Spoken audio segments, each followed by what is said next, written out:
నమస్కారం, win TV news కి స్వాగతం. హెడ్లైన్ చూద్దాం.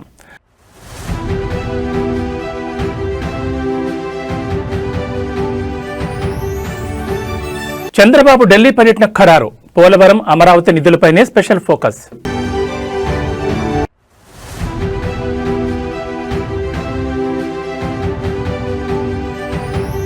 రేవంత్ రెడ్డి మెదక్కొచ్చేందుకు భయపడుతున్నాడు. దుబ్బాక ప్రచారంలో హరీష్ రావు.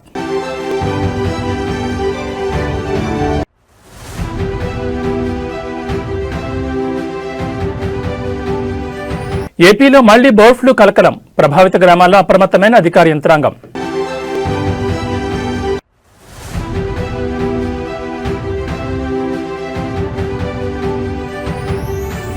భారీగా పెరిగిన బంగారం, వెండి ధరలు. హడలెత్తిపోతున్న కొనుగోలుదారులు.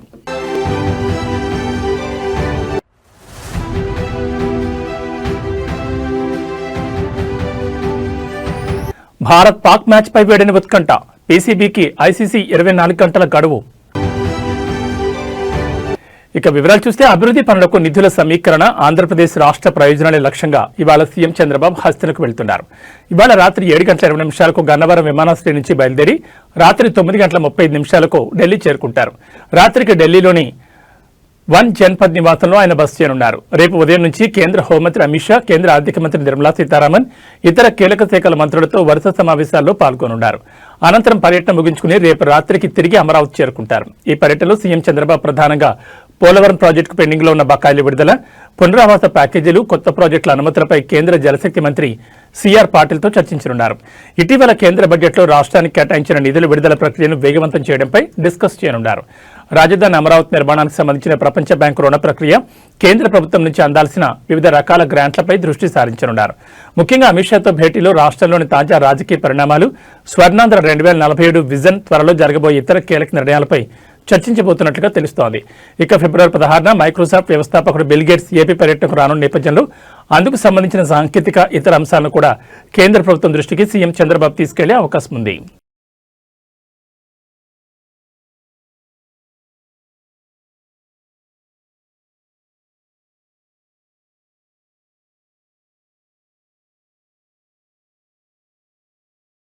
ఏపీ ముఖ్యమంత్రి చంద్రబాబుపై అనుచిత వ్యాఖ్యలు చేసిన కేసులో ఇప్పటికే రాజమండ్రి జైల్లో రిమాండ్ ఖైదీగా ఉన్న మాజీ మంత్రి, వైసీపీ నేత అంబటి రాంబాబుకు ఉచ్చు మరింత బిగిస్తోంది.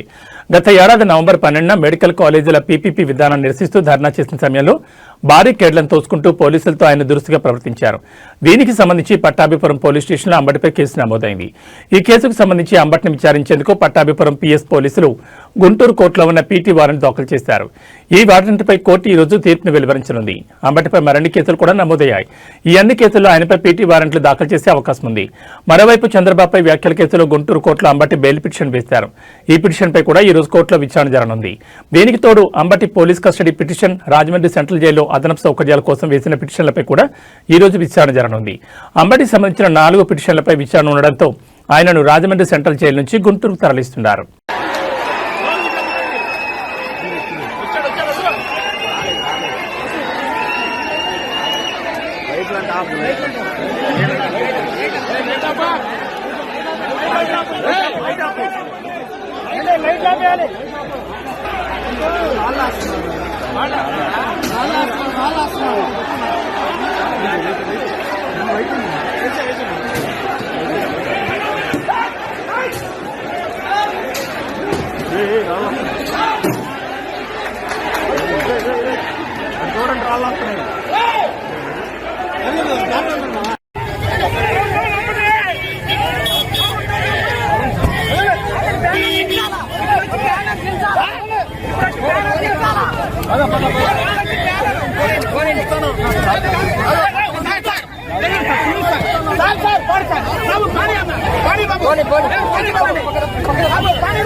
రెండేళ్ల కాంగ్రెస్ పాలనలో అభివృద్ధి శూన్యమని మాజీ మంత్రి, డిప్యూటీ ఫ్లోర్ లీడర్ విమర్శించారు. 420 హామీలు ఇచ్చి ఒక్క హామీని అమలు చేయకుండా మోసం చేశారని మండిపడ్డారు. మహిళలకు ఫ్రీ బస్ ఇచ్చారు, కానీ రేవంత్ పాలన అంతా తుస్సి అని అన్నారు. మున్సిపల్ ఎన్నికల ప్రచారంలో భాగంగా సిద్దిపేట జిల్లా దుబ్బాక మున్సిపాలిటీలో హరీష్ రావు పర్యటించారు. చెల్లాపూర్ వార్డులో ఎమ్మెల్యే కొత్త ప్రభాకర్ రెడ్డితో కలిసి ప్రచారం నిర్వహించారు. ఈ సందర్భంగా హరీష్ రావు మాట్లాడుతూ మున్సిపల్ ఎన్నికల్లో కారు గుర్తుకు ఓటేసి గెలిపించాలని పిలుపునిచ్చారు. తెలంగాణను తెచ్చిన కేసీఆర్ను రేవంత్ తిడుతున్నాడని హరీష్ రావు మండిపడ్డారు. తెలంగాణ రాష్ట్రం తెచ్చి అభివృద్ధి పథకాలు అమలు చేయడం కేసీఆర్ తప్ప అని ఆయన ప్రశ్నించారు. కేసీఆర్ను తిడితే ఓట్లు రావని, పథకాలు అమలు చేస్తే వస్తాయని హితవు పలికారు. బూతులు మాట్లాడే రేవంత్కు పోలింగ్ బూత్లో బుద్ధి చెప్పాలని పిలుపునిచ్చారు. 15 ఆగస్టు కల్లా రుణమాఫీ పూర్తి చేస్తానని, దేవుళ్లపై రేవంత్ రెడ్డి ఒట్లు పెట్టండి అని హరీష్ రావు గుర్తు చేశారు. మెదక్ రావాలంటే రేవంత్ రెడ్డికి భయం పట్టుకుందని హరీష్ రావు అన్నారు. అన్ని జిల్లాలు తిరుగుతున్న రేవంత్ రెడ్డి ఉమ్మడి మెదక్ వచ్చేందుకు ముఖం లేదని విమర్శించారు. ఇక్కడ హరీష్ రావు ఉన్నాడని భయపడుతున్నాడని తెలిపారు. ఎన్నికల ముందు ఇచ్చిన హామీలు, గ్యారంటీలు, గారడీలపై మెదక్ ప్రజలు నిలదీస్తారని, ఇటువైపు చూడడం లేదని పేర్కొన్నారు. మెదక్ జిల్లాకు రాలే, అటటటు తిరిగిండు. నిజామాబాద్ వేయిండు, కర్నార్ వేయిండు, ఈ పక్కపొంట వరంగల్ వేయిండు. మెదక్కు రమ్మంటే వత్తలేడు. ఈడ హరీష్ రావు ఉన్నాడు, ఈడ గెలిచేటట్టు లేదు.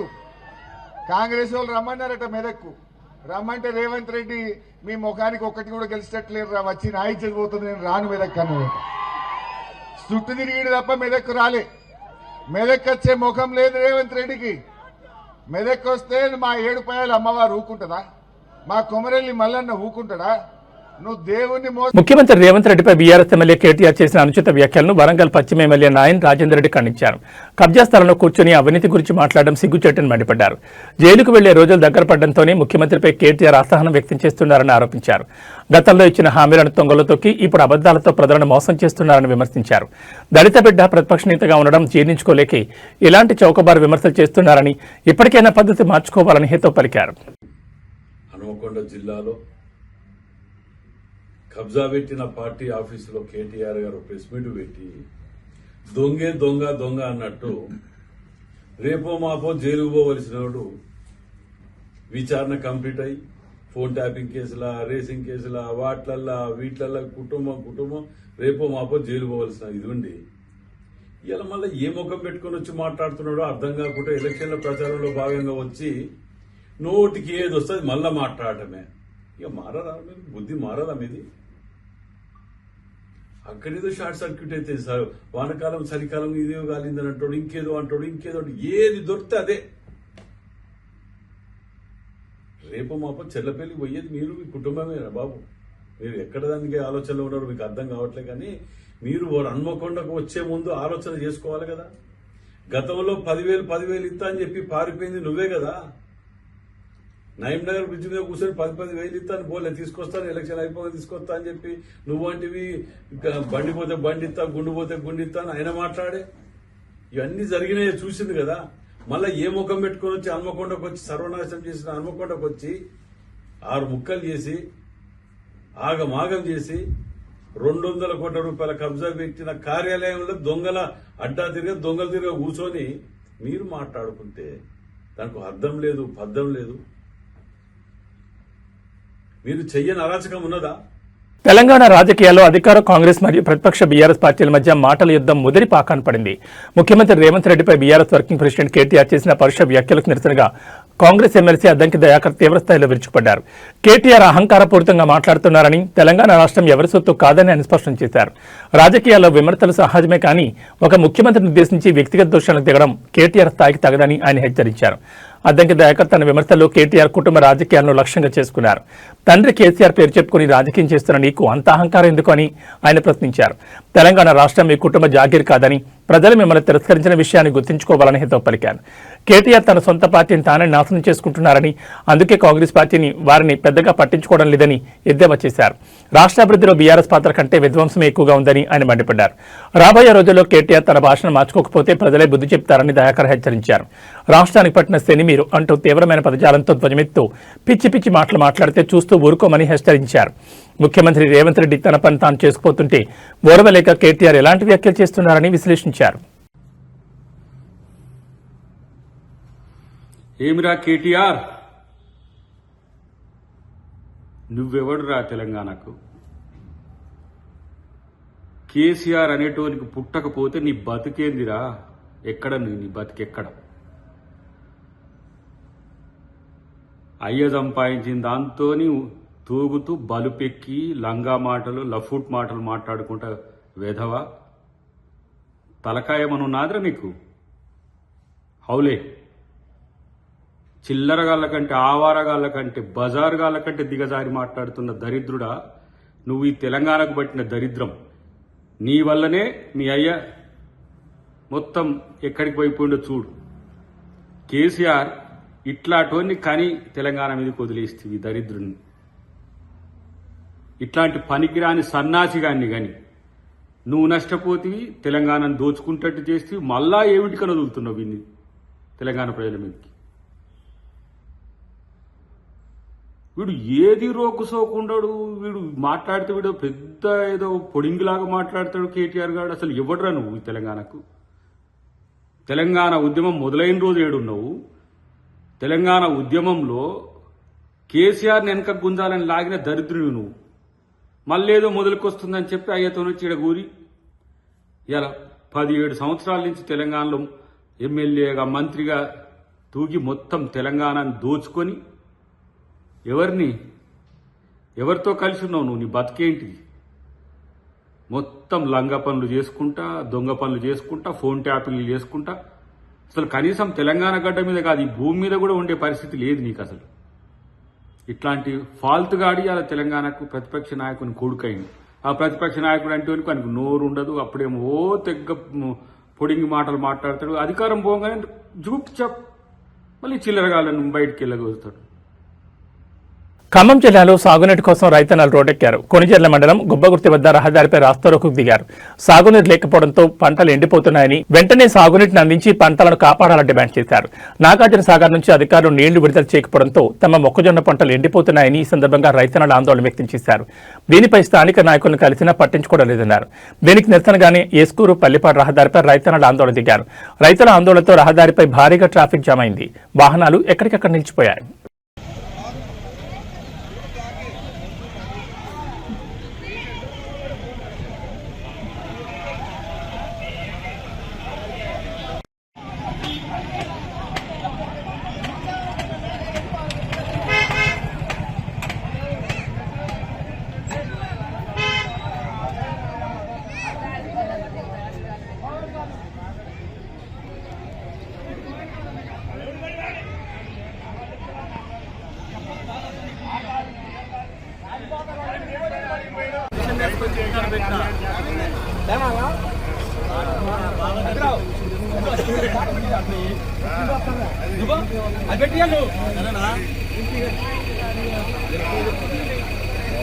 కరీంనగర్ జిల్లాలో ఎన్నికల వేడి తారాస్థాయికి చేరింది. మున్సిపల్ ఎన్నికలు కూడా అమల్లో ఉండడంతో అధికారులు నిబంధనలను అత్యంత కఠినంగా అమలు చేస్తున్నారు. ఈ క్రమంలోనే కరీంనగర్ వేములవాడ ప్రధాన రహదారిపై ఒక ఆసక్తికర సంఘటన చోటు చేసుకుంది.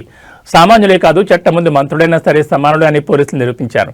రాష్ట్ర మంత్రులు తుమ్మల నాగేశ్వరరావు మరియు పొన్నం ప్రభాకర్ ప్రచార నిమిత్తం వేములవాడ వైపు వెళ్తుండగా కరీంనగర్ శివార్లో తనిఖీలు నిర్వహిస్తున్న పోలీసులు వారి కాన్వాయ్ని అడ్డుకున్నారు.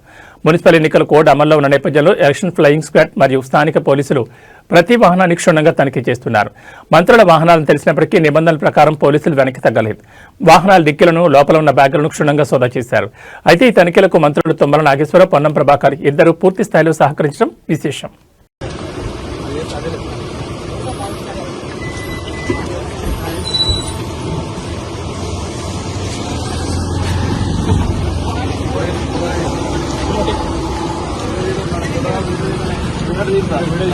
ఏపీలో మరోసారి బర్డ్ ఫ్లూ కలకలం రేపుతోంది. చిత్తూరు జిల్లా పరిధిలోని సదు మండలంలోని పలు గ్రామాల్లో వైరస్ పంజా విసురుతోంది. వైరస్ కారణంగా కోళ్ల ఫారాల్లో గత వారం రోజులుగా కోళ్లు ఉన్నట్టుండి చనిపోతున్నాయి.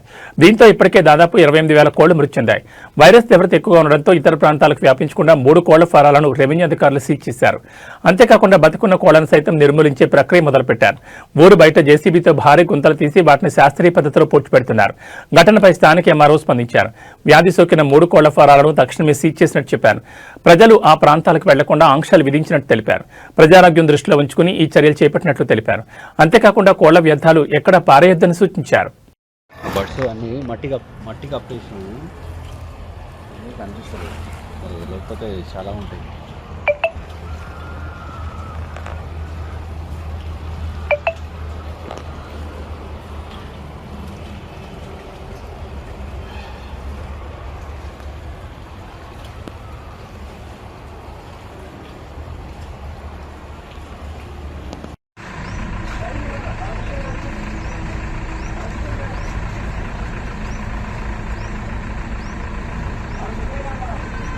రెడీ సార్ గేట్ పెట్టించేసి అది రాగానే గేట్ పెట్టేసాను సార్ వాళ్ళ గేట్ క్లోజ్ చేయండి.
ప్రముఖ పుణ్యక్షేత్రం జ్యోతిర్లింగం అష్టాదశ శక్తిపీఠం ఒకే చోట ఉన్న ప్రసిద్ధ క్షేత్రమైన శ్రీశైలంలో భక్తుల రద్దీ భారీగా పెరిగింది. మహాశివరాత్రి బ్రహ్మోత్సవాలు ప్రారంభమవగా శివస్వాములు భక్తులు తమ మొక్కులు తీర్చుకునేందుకు శ్రీశైలం దేవస్థానం క్యూ కట్టారు. వేకోజాము నుంచి స్వామి అమ్మవార్ల దర్శనానికి భక్తులు బారులు తీరారు. మహాశివరాత్రి బ్రహ్మోత్సవాల్లో భాగంగా రెండవ రోజైన నేడు ద్వారకా తిరుమల ఆలయం తరపున స్వామి అమ్మవార్లకు పట్టు వస్త్రాలు అందనున్నాయి. రాత్రికి పురోహితులు, ఆలయ సిబ్బంది భక్తుల సమక్షంలో బృంగి వాహనంపై గ్రామోత్సవం నిర్వహించనున్నారు.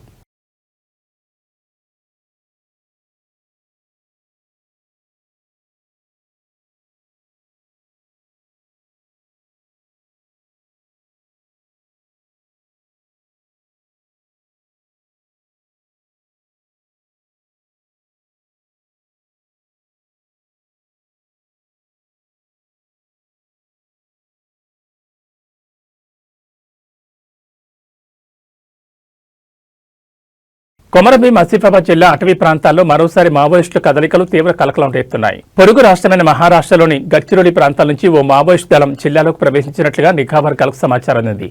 దీంతో అప్రమత్తమైన పోలీసు యంత్రాంగం అటవీ ప్రాంతాలను జల్లెడపడుతోంది.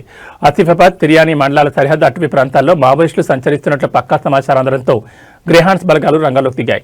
డోర్లీ, పంగిడి మాదారం అటవీ ప్రాంతంలో గాలింపు చర్యలు చేపట్టగా మావోయిస్టులకు సంబంధించిన కిట్ బ్యాగ్లు, ఇతర సామగ్రిని బలగాలు గుర్తించాయి. పోలీసులు రాకను గమనించిన దళ సభ్యులు దట్టమైన అడవులకు తప్పించుకున్నట్లుగా అనుమానిస్తున్నారు. గ్రేహాన్స్ బలగాలతో పాటు స్థానిక పోలీసులు, స్పెషల్ పార్టీ బృందాలు సంయుక్తంగా కోమింగ్ నిర్వహిస్తున్నాయి. మహారాష్ట్ర, తెలంగాణ సరిహద్దులోని చెక్పోస్టుల వద్ద వాహన తనిఖీలను కఠినతరం చేశారు. కొత్త వ్యక్తులు లేదా అనుమానితులు కనిపిస్తే వెంటనే సమాచారం ఇవ్వాలని ప్రజలకు సూచించారు.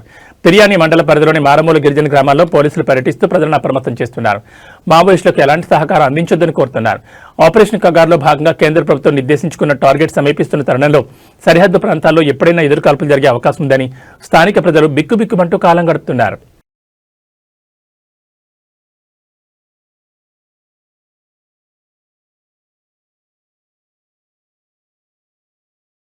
ముందస్తు అనుమతి లేకుండా విధులకు గైర్హాజరవుతూ చర్యాల మున్సిపల్ ఎన్నికల బరిలో నిలిచిన తన భార్యకు మద్దతుగా ప్రచారంలో పాల్గొన్నట్లు ఆధారాలతో రుజువు కావడంతో సిద్దిపేట జిల్లా కొమరవెల్లి పోలీస్ స్టేషన్లో విధులు నిర్వహిస్తున్న కానిస్టేబుల్ కె రమేష్ ను ఉన్నతాధికారులు సస్పెండ్ చేశారు. విధి నిర్వహణలో నిర్లక్ష్యం వహించడం, పోలీస్ ప్రవర్తన నియమాలను ఉల్లంఘించడం వంటి కారణాలతో ఈ చర్య తీసుకున్నట్లు సిపి సాధన రష్మి పెరుమాళ్ పేర్కొన్నారు. ఈ విషయం తెలిసిన వెంటనే రమేష్ భార్య చర్యాల 2వ వార్డు బీఆర్ఎస్ అభ్యర్థి కమలాపురం గీతాంజలి నిరసన దిగారు. స్థానిక అంబేద్కర్ విగ్రహానికి వినతిపత్రం సమర్పించిన ఆమె అక్కడే బైఠాయించి ఆందోళన చేపట్టారు.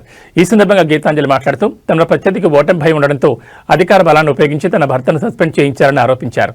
తాను నామినేషన్ దాఖలు చేసినప్పటి నుంచి ఎన్నో ప్రలోభాలు చూపించి పోటీ నుంచి తప్పించేందుకు ప్రయత్నించారని, అంగీకరించకపోవడంతో చివరికి ఇలా కక్ష సాధించారని ఆమె విమర్శించారు.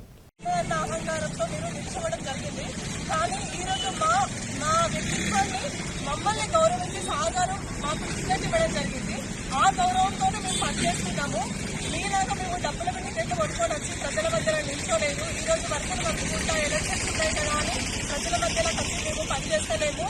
డబ్బును ఉపయోగించి ఏదైనా చేయగలగము, ఏదైనా కొనగలుగుతామని అనుకుంటే మాత్రమే తప్పు జరుగుతుంది. ఎందుకంటే ప్రజలు అనేది మన పైన విశ్వాసం ఉంటే గెలుపోవటంలో అనేది వాళ్ళు నిర్ణయిస్తారు.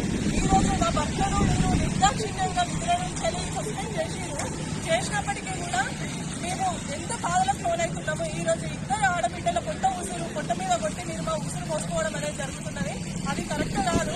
మీకు ఏదైనా దమ్ము ధైర్యం ఉంటే మీరు మీకున్న సంఘాన్ని ఉపయోగించుకొని ప్రజల మధ్యలో మీకున్న మంచి మానవత్వంతో తెలుసుకోవాలి.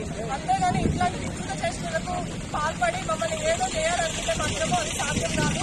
మేము ఇంకా ఎక్కువ అంచులపైకి వెళ్తూనే ఉంటాము, వెళ్తూనే ఉంటాము ప్రజల సహకారంతో ఆధ్వర్యంతో. ఈ రోజు బాబాసాహెబ్ అంబేద్కర్ గారు మాకు అందించిన హక్కులను, దళితులకు అందించిన హక్కులను దృష్టిలో ఉంచుకొని నేను ఈ రోజు రాజకీయాల్లో పాల్గొని ఈ హక్కును సాధించుకున్నాను. ఒక భారతీయురాలుగా నాకు మున్సిపల్ ఎన్నికల్లో పోటీ చేసే హక్కు లేదా? సాధారణ కౌన్సిలర్లు అయినప్పటికీ అతనికి ప్రభుత్వ ఉద్యోగం ఉన్నప్పటికీ అతను ఈ రోజు మున్సిపల్ వార్డు కౌన్సిలర్ గా అభ్యర్థిగా రాలేదు నా భర్త. అయినప్పటికీ అతన్ని ప్రచారంలో పాల్గొంటున్నాడని, వివిధ విశేషాలు చేస్తున్నాడని నేను ఏదో దుర్బుద్ధి పెట్టుకొని ఉదాహరణలు లోపల పెట్టుకొని అతన్ని ఏదో చేయాలనుకుంటే కరెక్ట్ కాదు. సాధారణ కానిస్టేబుల్ ఎదుర్కోలేని మీరు ఈరోజు ప్రజలు ఎట్లా ఎదుర్కొంటారు? అసలు వాళ్ళ ముందుకు వెళ్ళి ఇంత ఘోరంగా ఇద్దరు ఆడబిడ్డలు ముసురు పోసుకుంటే మీరు రేపు ప్రజల మధ్యలోకి వెళ్ళి ఎట్లా సేవలు చేస్తారు? వాళ్ళ బాధలు ఎట్లా పట్టించుకుంటారు? వాళ్ళ కన్నింటిని ఎట్లా అర్థం చేసుకుంటారు? నామినేషన్ వేసినప్పటి నుండి మొదలు ఇప్పటి వరకు కూడా మీరు ఒక్కొక్క అడుగు ప్రజలను తొక్కుకుంటే పైకి వచ్చారు. ఇక రేపు ప్రజల గురించి, ప్రజల సమస్యల గురించి ఏం ఆలోచిస్తారు? నేను బాబాసాహెబ్ అంబేద్కర్ గారి ముందు నిలబడి మిమ్మల్ని అడుగుతున్నాను.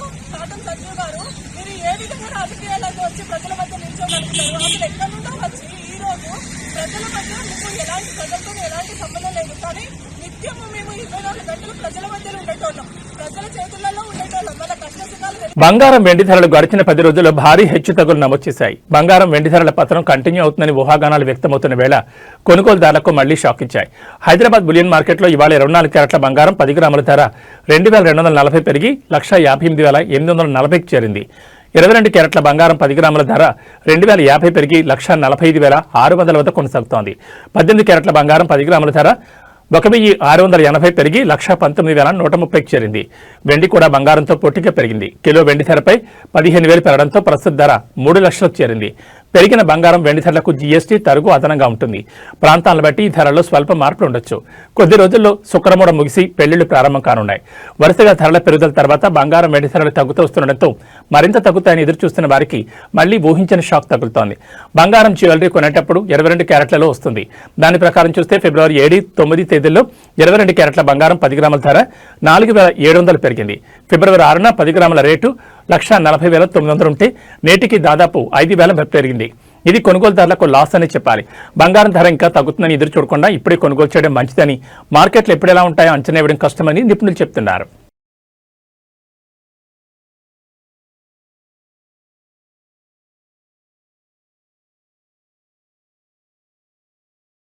T20 ప్రపంచ కప్ 2026లో అత్యంత ఆసక్తికరమైన భారత్ పాకిస్తాన్ మ్యాచ్ నిర్వహణపై హైడ్రామా కొనసాగుతోంది.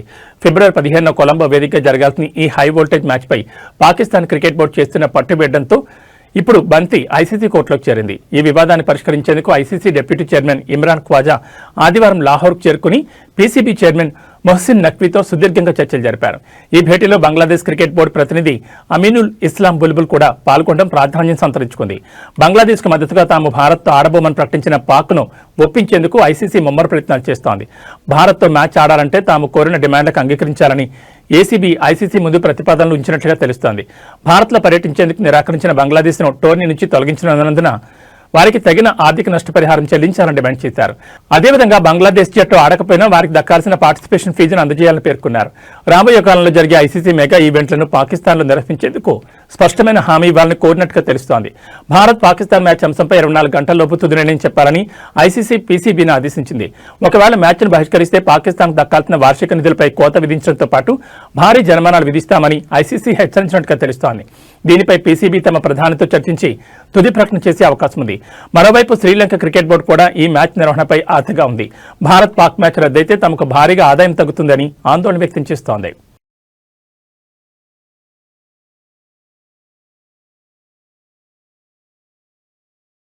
ఇక బులెటిన్ ముగించే ముందు హెడ్లైన్స్ మరోసారి.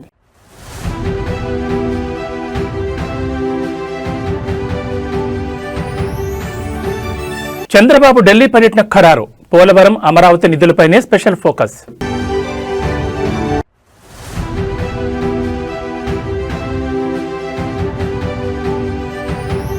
రేవంత్ రెడ్డి మెదక్కొచ్చేందుకు భయపడుతున్నాడు. దుబ్బాక ప్రచారంలో హరీష్ రావు.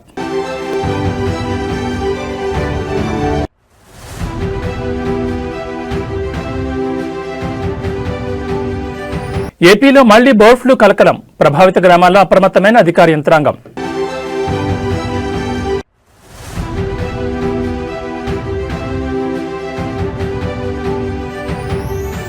భారీగా పెరిగిన బంగారం, వెండి ధరలు, హడరెత్తిపోతున్న కొనుగోలుదారులు.